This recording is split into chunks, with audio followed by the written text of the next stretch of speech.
بتونن برای مقام بتکن ترک با قدر بشوه، نه اینکه بلا در درنی ماشین بتی میتی خوشرو بته مادر از خود میکنن میگن ترس ها بامش مامش.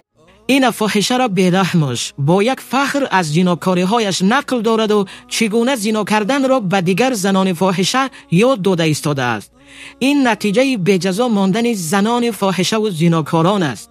این بی‌غیرتی و دیوسی این مردان تاجیک را نشان می‌دهد که پیش راه چنین فاحشه ها را نمی‌گیرند، بلکه می‌بینیم همین مردان تاجیک این گونه زنان را دستگیری می‌کنند و تماشا می‌کنند. یک زن فاحشه در افیر می‌براید، بیش از 1000 مرد تماشاش میکنه و همین یک زن اب سجدت میکنن. مقامات قدرتی باید پیش راه چنین زنان فاحشه و بد اخلاق را بگیرند.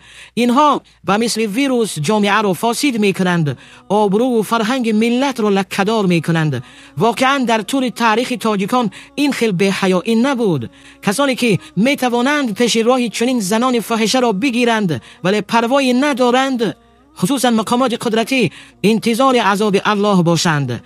در روایت ابن ماجه آمده است که پیامبر خدا صلی الله علیه و سلم می‌فرمایند در هر قوم و ملتی که زنا و فحشا عام شود به درجه‌ای که آن را آشکارا انجام دهند، خداوند در بین آنها وبا یعنی بیماری‌های گذرنده و دردهای را پیدا می‌کند که در گذشتگانشان نبوده است.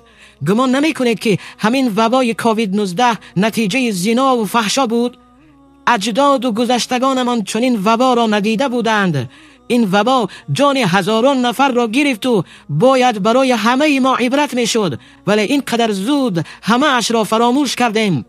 پس وقت پیش راه چنین زنان فاحشه را نگرفتیم باید انتظار عذاب الله باشیم. شاید این دفعه از کووید 19 هم بدتر باشد. پناه به خداوند.